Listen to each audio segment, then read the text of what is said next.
Hey, it's Mr. Rinaldi. I'm back with another creative DIY PE game activity for the week.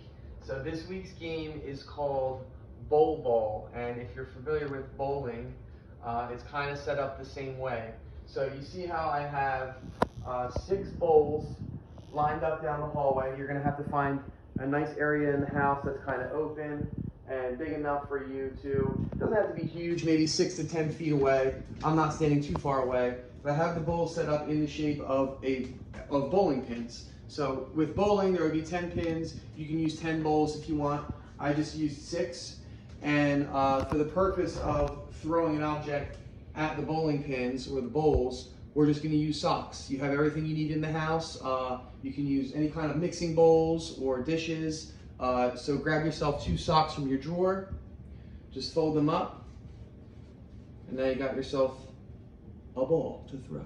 So the object is to either throw underhand or overhand at the bowling pins or the bowls, and you get points for every one that you make in. So for the bigger bowls, that'll be like a 5-pointer. The smaller bowls you can use as like a 10-pointer. Use point systems. You can go up to 50, you can go up to 100. So I'm going to aim for the back right bowl, and that's going to be a 20-pointer because that's going to be the hardest one to get. And as you can see, I didn't get it. I'm going to aim for that one again. All right, so you get the object of the game. Bowl ball, you can play against somebody, you can create your own point system, you can play by yourself. Just a good way to get active, have fun, and let me know how you liked it.